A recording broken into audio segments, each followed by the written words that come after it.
Lowe's knows that free is just better. That's why MyLowe's Rewards is free to join. As a member, you earn points towards MyLowe's money on eligible purchases, get exclusive free gifts, and earn free shipping at Silver Key status, all on top of weekly member-only deals. Don't wait. Join MyLowe's Rewards for free today and start saving more.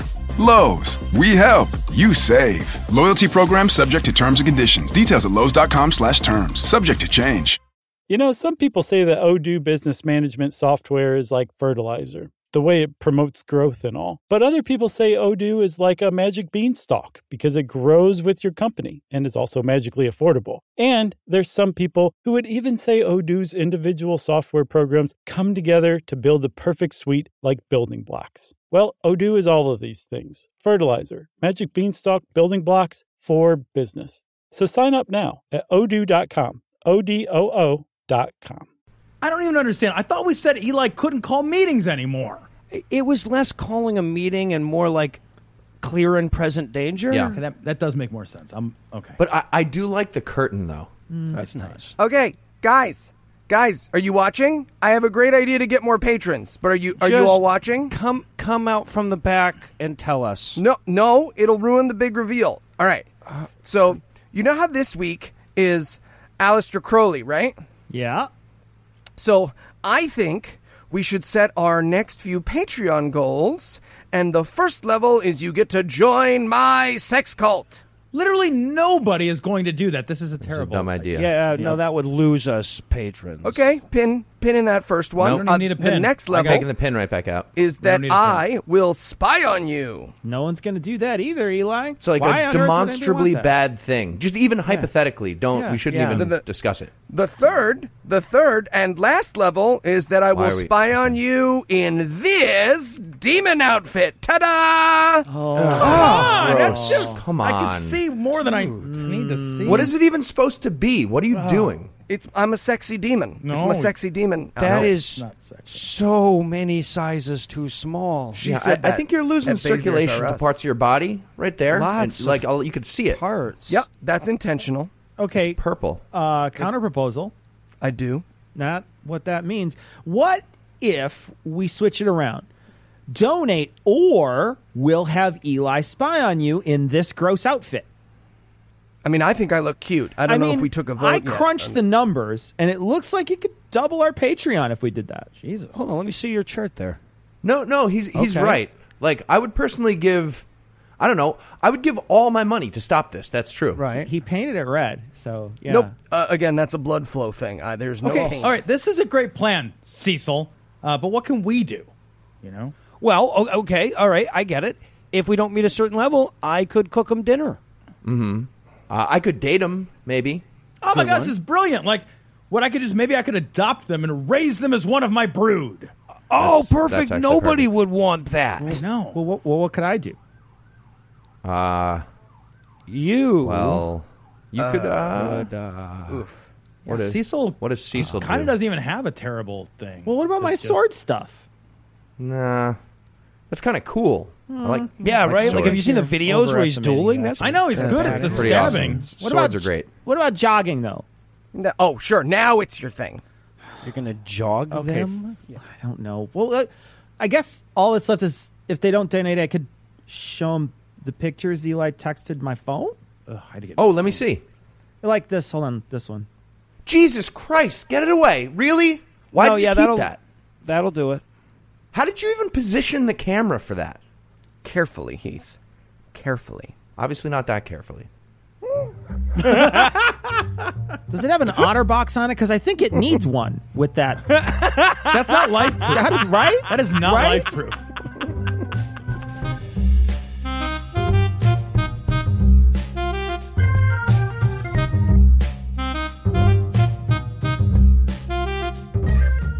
Hello and welcome to Citation Needed, the podcast where we choose a subject, read a single article about it on Wikipedia, and pretend we're experts. Because this is the internet, and that's how it works now. I'm Cecil, and I'll be high priesting the fuck out of this ritual, but I can't do it without proper help. First up, the guy who can't stop telling us how little he's wearing under these robes, and a guy who brought the Impossible Burger for the blood sacrifice, Tom and Eli. All right. What? To be fair, it's all tell and not much show under these robes, but, you know. I guess. I'm still going to show. Come on, Cecil, you're telling me this isn't a great chant? Heem. Come on. It's a terrible That is chant. a great chant. Thank you. Also joining us tonight, the man who won't participate because stars don't have 5 fucking sides. That's stupid. And the It guy who is. snorted all the chalk for the pentagram, Noah and Heath. Valid. I gotta say, I tried once. Those fucking hippies acted like they'd never even heard of a Type 2 Cepheid variable. Why are you worshiping a star, assholes? I really should have ground up the chalk now that I think about it.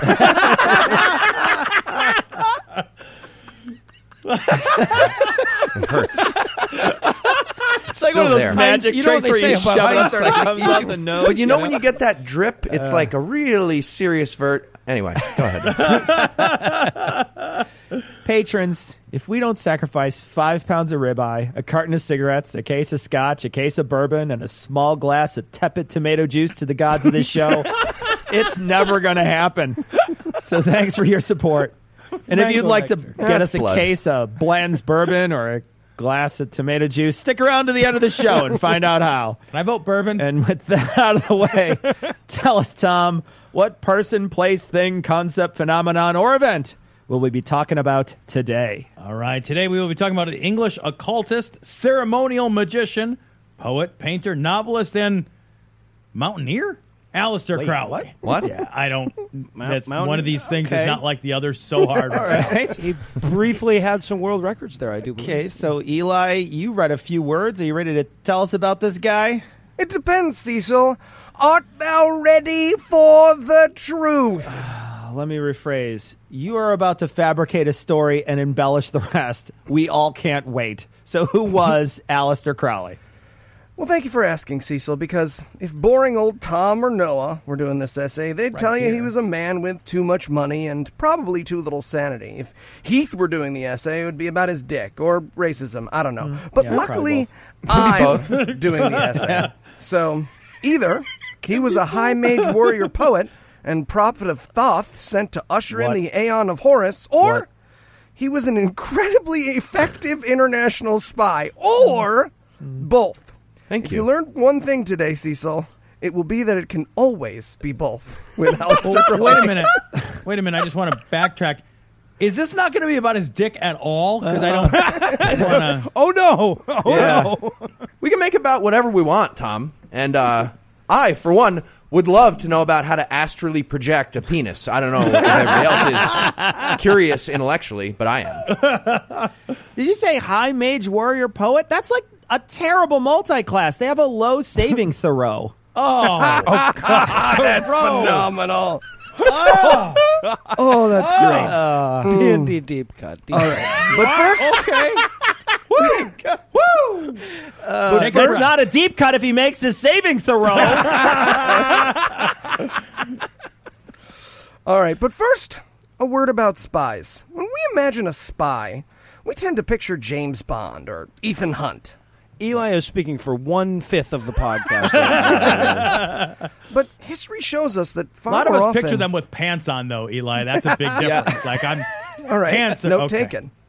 But history shows us that far more often, the greatest spy is the clown.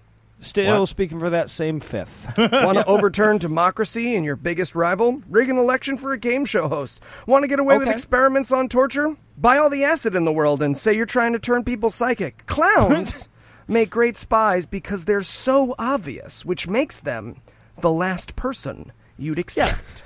And with all that awesome makeup skills, they blend perfectly with any crowd. Tom Can't even tell how big their feet are. Yeah, it's great. Smell John my Wayne Gacy was flower. actually a spy. Yeah. They're trying to spy on someone, and they get stuck behind that glass, and they're just pressing their hands on. Sneaking around in squeaky shoes. Which brings us to Edward Alexander Crowley. Born on the 12th of October, 1875, to Edward Crowley and Bella Bishop, little Edward's parents couldn't have been more different. Though they were both evangelical Christians, his father was a kindly man who retired early, thanks to a family share in a brewing business, to preach a gospel based on the love of Jesus. Aleister would later describe him as his, quote, hero and friend, end quote.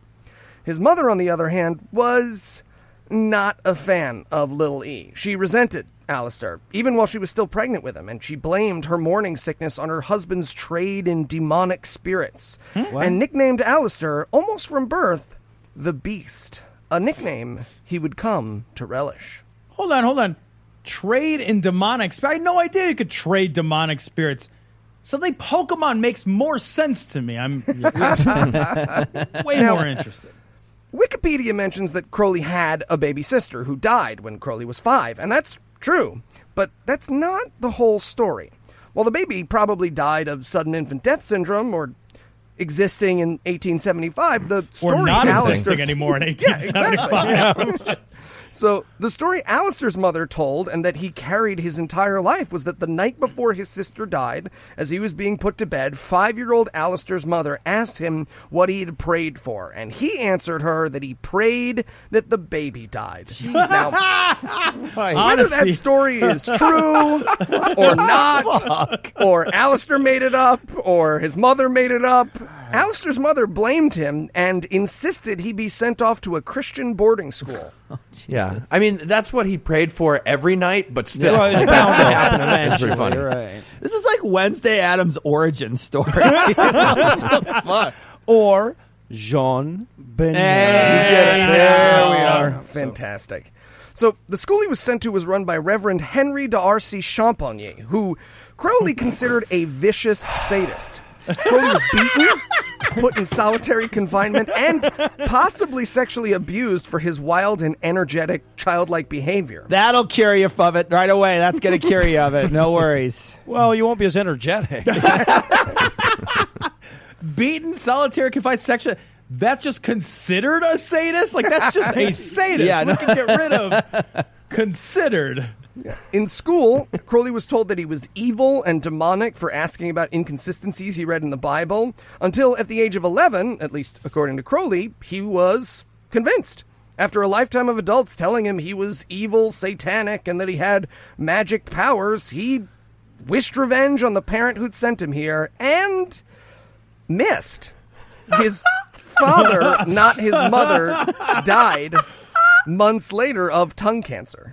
You know, prayers go wherever they want. They're like a balloon filled with hydrogen over the North Pole. They just go. You just release them into the wild. Yeah, that's why you pray for ovarian cancer in that situation. Thinking ahead. Think ahead. Yeah. Just safer. Well, miss or not, Crowley blamed himself and considered a rare medical condition he developed that gave him foamy white urine as punishment from God.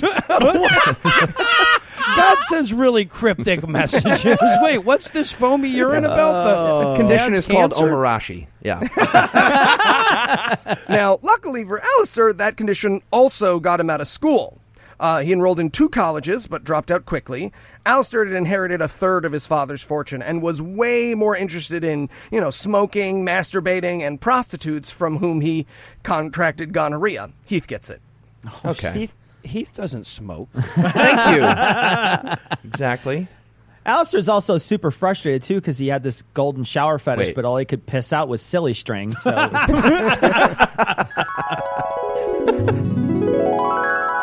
Okay, I just want you to watch. Yeah, no way this is happening again. I do not want to see your dick. I was so Okay, clear. this time it's different. Watch. I'll Feels shoot like this it's not. white foamy stuff, and then you'll... Yeah, cum. That's cum. It's You're not this time. describing. This time, I promise it's not. And I told you I'm not watching you masturbate. I said that too. I hate this school. I hate it so much.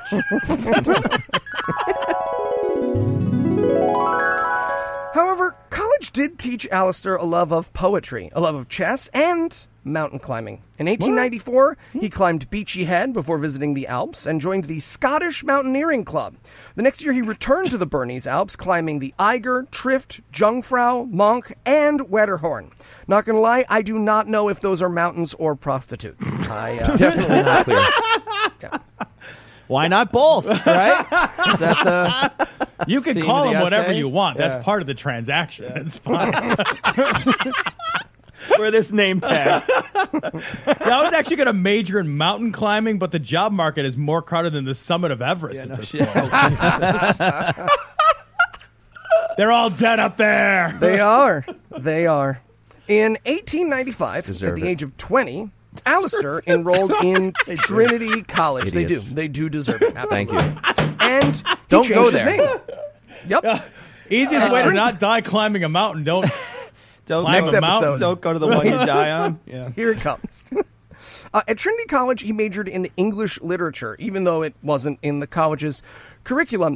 He was the president of the chess club and considered a career as a professional chess player, but he decided against it. Right. Yeah, like how me and Heath decided against going pro in the NFL. We didn't go out for the draft is all. A lot of podcast potential would have been wasted. Now, in 1896, this is vital, this is where Aleister's story splits. So either he had his first mystical experience when he fucked a dude. Like how me and Heath decided against going pro in the Army. Right. So Wikipedia doesn't say what the mystical experience was, and I actually couldn't find any of the books that were the source of that claim. Just that fucking a dude was the cause, or he got caught fucking a dude and was inducted into the British Secret Service. How do those Or relate? both. It can always be both. Either way, he returned to college where he continued to fuck dudes and ladies, though ladies were mostly prostitutes, one of whom gave him syphilis. Heath gets it. Okay. It's not. I get it. A major in English clit gets you every time. After the syphilis, his urine changed color, though. It was pea foam green after that. Jesus Christ. Interior design deep cuts. Welcome, Citation. Because it's foam. So, if I may, a quick digression about occult societies. You see, magic isn't real. Write that down. Yeah. Hang on. Yeah. All right. And no matter how hard you believe in magic, at some point, you kind of figure out that it's not real. Yeah. So magic During societies recess. are Everybody. dedicated 70% to, you know, of America's Christians. Yeah, So. right. Nope. So magic societies that are dedicated to, you know, doing magic don't last very long because they can't do magic. It's sort of in the thing. Yeah. And, you know, if they don't promise to do magic, well, they're just religions. Which is why occult societies are actually the perfect cover if you're a spy. Especially in the time of Aleister Crowley. I mean, you could just set up the house of the Greek word, Egyptian word, and if anybody comes snooping around, you hide some submarine plans and jerk off in a circle. It's the perfect cover. Is it? Just always keep a cum-covered cookie snapped in behind your teeth right next to the cyanide capsule. Yeah. Hail I Hydra. feel like this is not the first time Eli has overestimated how few questions jerking off in a circle was likely to elicit. Did I get my own cell? I got my own cell. Yes. Thank you. I have no questions. So, in 1897, either he went to Russia because he was bored, or because the British government sent him there as a spy. Now, according to Wikipedia, he came home, got sick, which got him interested in magic, the cool kind with spells, not the lame kind with card tricks. But more likely, he went to Russia to spy on these secret societies, figured out that magic was a fucking great excuse to jerk off in a circle and be a spy, and dedicated his life to it. Or both. Again, it can be both. Hey, wait a minute. Are you guys all spies jerking off in a circle? No, square. Sorry. Carry on. Square formation. I just feel like I've been missing out on something. Next time I jerk off, I'm just going to spin around and I'll report back, guys. I'll let you let us know. All right, you have to have a pivot All right. point. I That did makes 7 all out the of 10. difference. It was Yeah. better, but not like a lot better. Set your know. gaze. Remember that thing you could get? It was like a 90s toy that would spin the paint. Sit and it would, sit and spin. Sit and spin. Yep. That's- Yes, I do, sir. That is what I meant. Yep. Yep. So, Oh, like I don't like and I'm the only one with a sit and spin in his office with the handle taken off. Okay, fuck all y'all. Okay.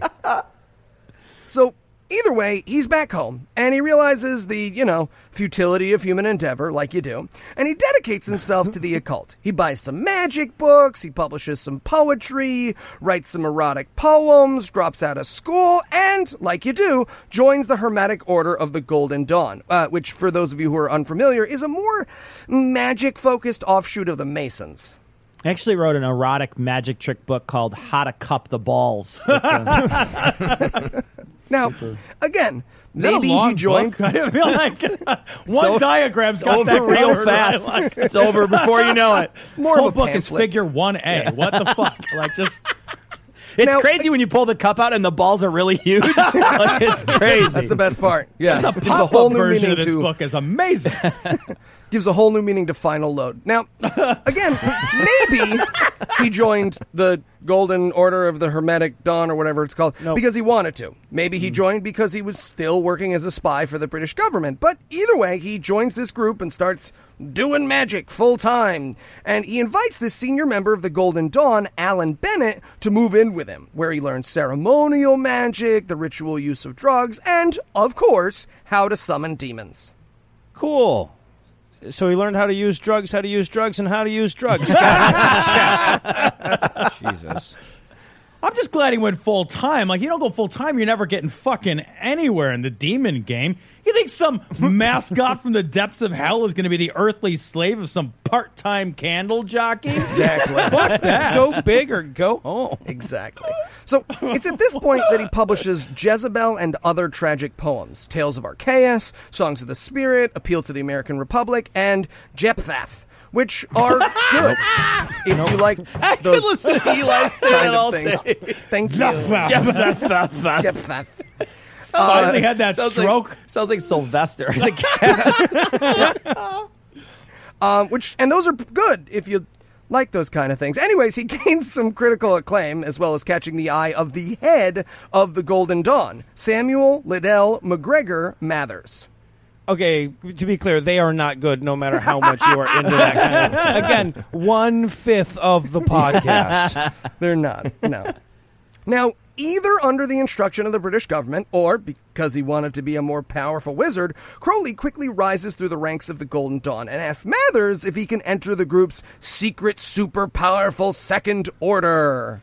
Okay, you're going to get further if you don't just come out and ask, though. Maybe, like, play around the edges of the inner Second Order a little and learn to read some fucking body language, all right? No, it's always safer to ask. You just ask.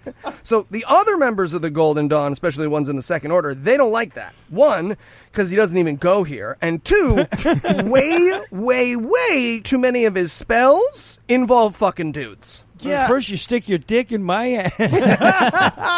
Aleister, can't you just eat the faces off children like a normal wizard? What the Can't you fuck? focus up and just shit on my chest, Samuel? This is serious. Take a goddamn Adderall. Fuck. Pay attention. Fun side note, one member who particularly and publicly opposed Crowley's rise was poet and author W.B. Yeats. Whose criticism, true story, Aleister explained away by saying that Yeats was jealous of his poetry. Yes, he did. That's a real thing. He said Either that in way. his autobiography. Either way, Crowley goes over their head and gets granted an even higher rank than he had asked for by Mathers himself. Who is the head of the thing, right? Because this is all bullshit to begin with. He just got that rank by conferring it upon himself. Yeah. There's no... So this ceremony. causes a big Twitter fight between all the magicians with the K, which ends in a court case where a judge, who I assume had to have his eyes medically unrolled from the back of his skull, legally ruled that no, Crowley and Mathers could not eject the London Order of the Golden Dawn from the so-called Vault of Adepts because God, they no. paid their rent on time. Mr. Crowley, you keep yelling Expelliarmus and waving your hands at me during the trial. Are you trying to take my gavel with telekinesis? That's 'cause my decision counts whether or not I hit the gavel. Actually, whether that's nothing. That doesn't matter. Yeah. And you're not called a magician. That's nonsense. I should point out, to be fair, that biographers who think this whole thing was under the instruction of the British government claim that this was just to weaken the political strength of Mathers, who was a known supporter of the Spanish Royalist movement. Shortly after this, Mathers either figures out that Crowley is a spy or just blames him for he and his friends being all mad at each other. Either way, he and Crowley begin a magic battle that will last the rest of their lives. Oh my God, I would literally pay anything to see that. Just two fucking idiots furrowing their brows at each other while just nothing happens. This would be like watching C-SPAN with pointy hats. Literally what happens. It's actually I have to go off subject for this. Tom, have you ever seen the video of that guy in India trying to kill the skeptic Oh my with God, his it's mind? the best thing in the whole world. Okay. It's the only better thing than that is the guy who uses magic martial arts to fight the mixed MMA martial guy. artist. The best. Yes. And the mixed martial artist uses mixed instead of magic. Punches the guy's face right off his body. It's the first thing he does. It's just Jesus. punch him in the face. Fucking What oldie is- Alderson. It's just like, this works on everyone else, though. and then they're like, punch him again, and the mixed martial arts guy is like, no, he's 70. Yeah, And he's dead. going to die from that one. I Just feel give like I him made time. my point. Yeah. Like I didn't have to use some fucking sophisticated spin kick. I just walked up and slugged him. Actually, you know what? Let's make this data set bigger. I like that idea. Let's get some big data on this. Yeah, for those interested, by the way, this magic battle consisted of every time something bad happened to them for the rest of their lives, they would write the other guy a letter and say, "Good one." 100% real. Oh, shut up. I got mad at Walgreens once, and every time I got a prescription, for like a year, I sent them a copy of my receipt from CVS saying I didn't buy it from you. It's like the same passive-aggressive thing. Yep. Walgreens that. didn't give a shit either. Oh, God. All right. So with that cult purposefully or accidentally splintered, Aleister begins to travel all over the world doing spy stuff, magic stuff, or both, because it can always be both. He's in Mexico for a little while where he studies the Enochian invocations or looks for oil for the British government, depending on who you believe. He goes to San Francisco, Hawaii, Japan, Hong Kong, all the while doing magic stuff or spy stuff until he finally heads to Cairo on his honeymoon.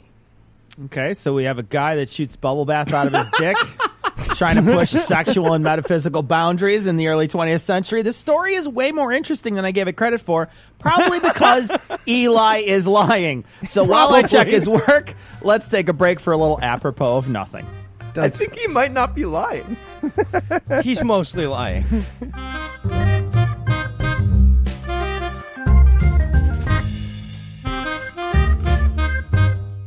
Good evening, Third. You wanted to see me? Agent Crowley, please sit down. Thank you, Third. You remember Mandelbrot from the interior? I do, sir. And, of course, his secretary, Kyle, from America. Hello. Cheerio, I must say, Crowley, your work in the Maldives was extraordinary. An entire wing of the Communist Party brought down in a month. How did you do it, man? Well, sir, I conducted a plan to induct them into the higher order of Horus. Upon the fullest of moons, I promised them entry into the inner sanctum, and then I put their penises in my body. Oh, genius, absolute genius. By Jove, man, you've done it again. Wait, Bravo. just Thank you. Indeed. real quick. Sorry. How did that bring down a wing of the Communist Party? But, Crowley, our agents worked for weeks with the commissar. Torture, bribes, he wouldn't crack. You walked out of his cell with his entire list of agents in an afternoon. How did you do it, man? How? Ah, that one was a trick. Upon the thrilling eve of Saturnalia, I approached garbed as the ancient Egyptian Sacrifigo. Then, with the allures and allotments, I threatened to put his penis in my body. I could barely keep track of all the names he named. He's a legend indeed. No, guys. All his plans Legend. are dressing like something silly and then having gay sex. He's like, that's not a plan. That's just literally what he wants to do anyway. Is that not obvious? I'm sorry, Kyle, was it? Yeah, it's Kyle. Come here, Kyle. Come here. Okay. What? A little closer. Come here. Right there? Excellent. I'll put your penis in my body. I mean, yeah, great spying, Aleister. You're the best. You're the best of the best. I thought so.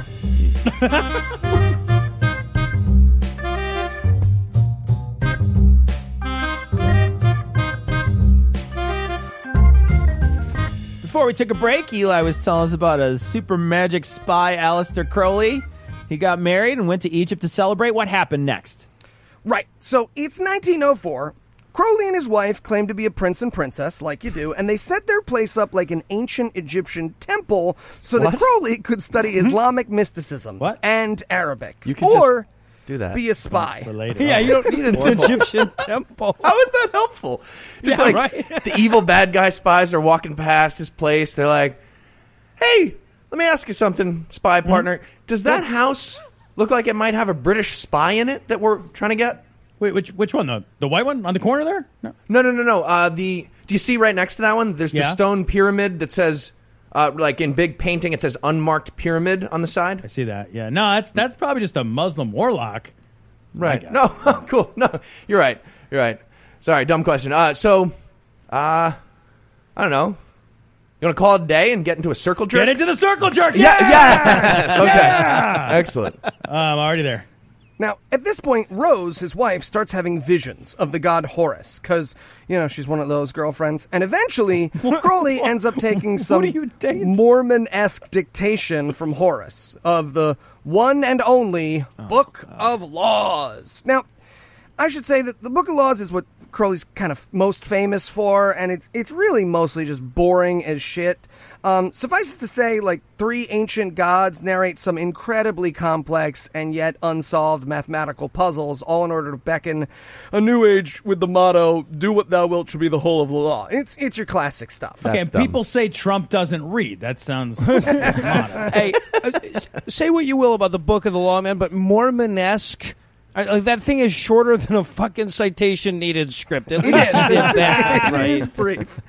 Side note, that phrase, otherwise known as the Thelma, the do what thou wilt thing, it's actually largely misunderstood to mean sort of like, do whatever you want, but philosophically, What the words mean. it's a little bit more interesting. See, what Crowley, or Horace, if that's your bag, actually claims in the book is that anyone's bag. will is the only perfect thing in existence. So, do what thou wilt means less sort of go ahead and eat those snowballs and more follow your dreams. Actually, right, yeah. actually, do what thou wilt means score 100 points in an NBA game. That's what it means. Fuck 100 women in an NBA game, maybe. I mean, any way you cut this, Eli, this seems to be about as deep and philosophically complex as a faux rustic wood motivational placard in an aisle at Hobby Lobby. What the fuck? Fair. Yeah. And what's the market outcome for following your dreams of pillage, plunder, and rape? What would that outcome be? 2019? Maybe get another philosophy. Yeah, so he climbs some more mountains, he travels some more, eventually heads to China, either under the instruction of the British government to monitor the opium trade that was funding British spies, or to smoke a bunch of opium, or both, because he definitely both, smokes yeah. a bunch of opium. Either way, he smokes a lot of hash and a lot of opium, so much that he actually goes home and writes a book that might as well be called Gee, I Love Drugs. It's called fucking, what is it, Diary of a Drug Fiend? Yep. It's just, Yeah. Oh my God. drugs are great. He also writes 3 more books in the Book of Law series, but much like Lies of Loch Lamora, they don't live up to the first book's conceit in the same way. That last thing I said was a fantasy reference, by the way. I know that there's- Everything you've said tonight has been a fantasy reference. Eli. Now, for as many gods as Crowley was chatting with on a regular basis, none of them paid very well. So at this point, he's pretty broke. Luckily for Aleister, along comes the Earl of Tankerville, who hires him to protect him from witches. Well, Earl of Tinkerbell or whatever just needed everyone to believe, and then he would be fine. Clap. Now, the Earl of Tankerville, or Early Tanks, Mighty as Ducks. I like to call him, was not actually under attack by witches, believe it or not. But he was doing a tremendous amount of cocaine. So, That's same Aleister, thing, yeah, really. Same results, anyway. so Aleister walks around his house, does a little hand waving, burns some sage, and then takes him to France, where he can't do cocaine, and he gets much better. That is not true about France. Yeah, no, you have all kind of misconceptions about France. He couldn't do cocaine there. I don't know if you could do cocaine, but he particularly, Early Tanks, couldn't find a source. Either way, people hear about this, and then all of a sudden he's got paying students who want to learn to protect themselves from magic or how to hurt people with magic, which, again, Aleister is happy to do. Both sides of the for a fucking fee. market. I love it. Yeah. He even starts his own cult. A3 dots, A3 dots. What? Argentium Astrum, actually, or Silver Star. Is what that Oh, means, I thought it was yeah. just like A, 2, 3, 4, A. No, it's not an ellipsis, though. They're triangular They're dots. I know triangle exactly dots. what you're talking about, Eli. That's fucking hilarious. His A3 You can look it up. It's pretty great. He claims that his cult, Adjustum Silver Star 3 Dots, is the successor to the Hermetic Order of the Golden Dawn. But it's not all sunshine and coked up earls for Crowley. His wife, Rose, becomes a pretty serious alcoholic, Heath gets it, and his daughter dies of typhoid. Crowley divorces his wife based on his own adultery, and just as Crowley is doing some super fun blood magic to summon the demon Chorzarzarzarm, his magic nemesis, Mathers, sues him for copyright infringement. Oh, Jesus Christ. I don't know that I understood any of that. Fucking love this guy. If ever I wake up and I feel badly about my own life, I can just throw a fucking dart at the timeline of this asshole, and I will never stop grinning kidding, again. right? Yep, absolutely. See, the lawsuit was because Crowley's cult, A3 Dots, puts out a magazine called Equinox. Yes, that's where the gym comes from. And Mathers sues him for revealing Order of the Dawn. No, it's not. Order of the Golden Dawn secrets. But luckily, a judge, who I assume, rolled his eyes back to the front of the head through some kind of gravity-based suspension chair. He says, no, Aleister didn't steal your magic, so he's in the clear. Some poor British judge had to write, no, you can't have a proprietary means of summoning the demon Corunzorn on a piece of parchment. That was like notarized, sent up to a district circuit or some shit. That was his day. Yeah. Judges have weird jobs. We don't talk about it enough, but judges have weird jobs, man. But guilty or no, the story gets picked up in the press, which portrays Crowley as a satanic magician who practiced human sacrifice, a narrative that he 1,000% plays into. He writes some more books, gets a new prophetess girlfriend, adds a K to the end of magic so people will stop asking him to find their card. It goes pretty well. Hey, they say you're killing people. Wait, who says that? Actually, let me check. Let's see. It's mostly you saying that. It's Oh, right. Yeah. I'm going to lean into it.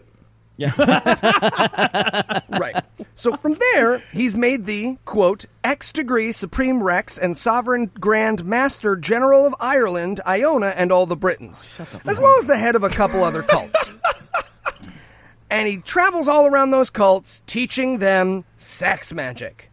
Not that they weren't already doing sex magic, but he showed them how to fuck each other in the ass as sex magic, and it blows the occult world's minds. Right. So from there, depending on who you believe, he goes back to Russia, either as a British spy again to report on revolutionary elements, or to get spanked by a Russian 19-year-old for more sex magic. Or both. Again, it is always both in this story, because he definitely gets spanked by the teenager. being a spy. Harder than you think. This is starting to sound like a presidential origin story. Yeah, right? Gets close. Gets close. So, in 1914, he goes to New York, where, seemingly out of nowhere, he just very publicly declares that he hates Britain and he's on Germany's side in the First World War. So, he says this so much that he actually gets hired by a German spy and the editor of the pro-German publication The Fatherland, which was dedicated to keeping the U.S. neutral in the conflict of World War I. Now, at the time, a lot of people were super confused by this change of heart, except, and this is the only, confirmed event of him spying that we have, he was actually acting as a double agent for the British intelligence agency. I mean, to make the pro-German movement look bad. And when you're the X-degree Supreme Rex and Sovereign Grand Master General of Ireland, Iona, and all the Britons, Stop saying that. that's actually pretty easy to do. Business for card him. is 2 feet long. Yeah. What the fuck? Right? So both the Fatherland and its related publication, the International, go out of business. Many have also speculated that it was Crowley who convinced the Germans to attack the Lufthansa, telling them that it would scare the Americans out of the war once and for all. Yeah, maybe he's just the king of bad ideas. Having marital problems? Grab her sister's ass. She'll love it. She will love it. Leave it to the Britons to find that guy in society and weaponize him, right? Yeah, because am I understanding this right? His endorsement was so toxic that he was paid to endorse the Germans by the British to discredit them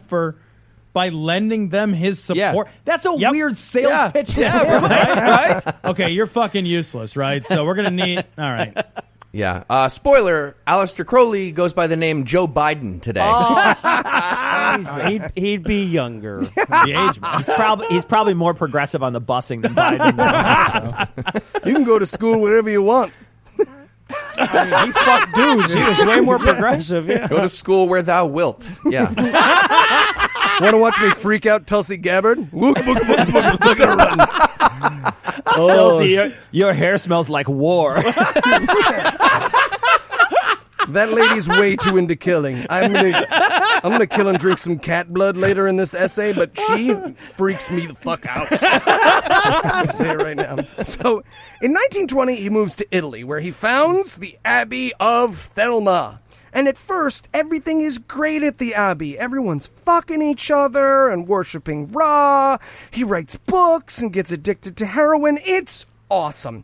But by this point, the tabloids, they're not so in love with Crowley anymore. And when the unhappy wife of a cult member told them about all the butt fucking and cat blood drinking and self-mutilation they were doing, Benito Mussolini deported him.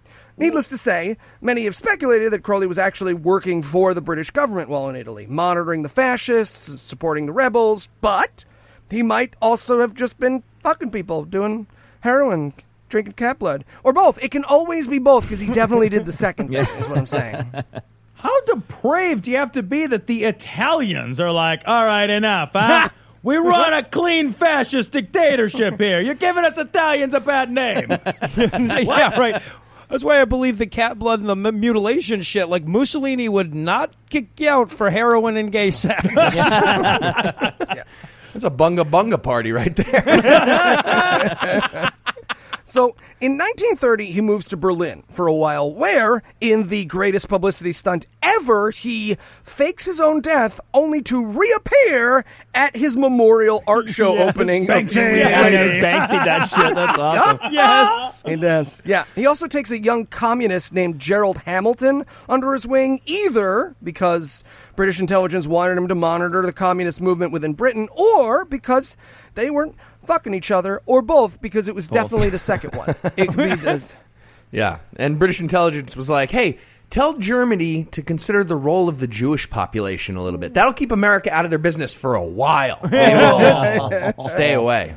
Now, when World War II breaks out, Crowley wrote to British intelligence. We have this letter to offer his services again, but they turned him down. I mean, he was too famous, too sick, and a little too suspicious to too many people at this point.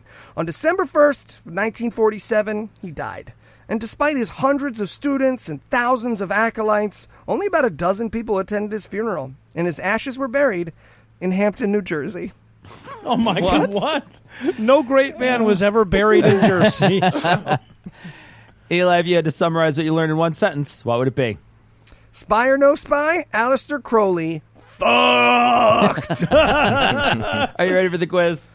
Oh, yes. All right, Eli. Which of the following is the best slogan for Aleister Crowley's butt sex-themed spy agency? Is it A, wiretap that ass? B, missionary impossible?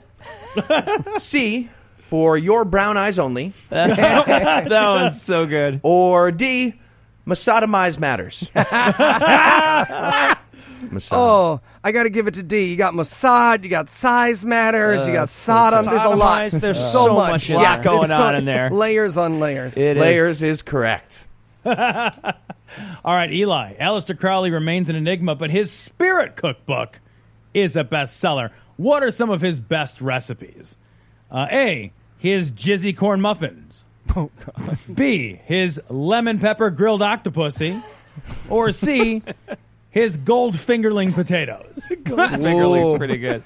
Got to give it to C. You got the fingerling, you got Goldfinger, there's spies. Little. Again, I'm going with layers. Layers. All right, Eli. What adorable nickname in Golden Shower circles is for infected, foamy piss play? Ew. Oh, God. I don't need multiple choice. I know this one. I'd like to do this in essay form. Eli. That's just called an Eli. A, the fizzy wizzy. B, bubble pee. C, lather jacket. Or D, Urethra Stanklin. Got to go with bubble tea because you love the chunks, right? You get the thick Oh, straw. they're hard to get out if they get the, it's like a kidney stone you're shooting out of there. You got to shake them. All right. Gerbil thing with the straw. Afterwards, you can use the large straw, which has a large circumference, for a gerbil. I feel like I wasn't understood. All right, Eli, I got a tough one for you here. Richard Gere did that. Which of the following is a real claim made by Aleister Crowley that he apparently expected his readers to believe? A. He once got away with murdering a homeless person by casting an invisibility spell as he fled the scene of the crime. Wait, aren't homeless people invisible to start with? Yeah, but they're murderers, not generally. B. He's the guy who invented the two-fingered V for victory gesture. What? C. He has such great mental acuity he can win multiple chess games against experienced players while blindfolded by calling out the moves into another room while fucking. What? D. Yeats only hated him because he was jealous of his poetry. Or E. All of the above in this question could have gone on to N just off the top of my fucking head. Oh, it's E, and it's magnificent. So much was cut from this. We could do. I know. When I heard your topic, I was like, this could be 3 years long. Yeah, we could do a patron-only short just of lies Aleister Crowley told people. Yeah, right. 1906 to 1908. Right. We can do another essay about lies Eli told about Aleister Crowley. Aleister would have that's loved what this essay was. Yes, he would have. He would have But loved no, it. Eli, I'm sorry you were wrong because it's demanded by the format of this. Somehow, Noah, you have won. I won. So I would like the next week's essayist to be Heath because I like it when Heath sweats. Game on. Okay. All right. Well, for Eli, Tom, Noah, and Heath, I'm Cecil, thanking you for hanging out with us today. We'll be back next week, and by then, Heath will be an expert on something else. Between now and then, you can listen to Eli and Noah's show, A List of Problems with My Digestive System. And you can also tune into Heath and Tom's new podcast, That Never Stopped Us from Anal. And if you'd like to help keep this show going, you can make a per episode donation at patreon.com/citationpod or leave us a 5-star review anywhere you can. And if you'd like to get in touch with us, check out past episodes, connect with us on social media, or check the show notes, be sure to check out citationpod.com. All right, then, just sign here, and here, and here. Well, Mr. Hitler, it's done. We accept your surrender. Whatever you want. Just get him away from me. Get Are him you away. guys serious right now? Kyle, may I speak to you? You know what? It's fine. Jesus. Right?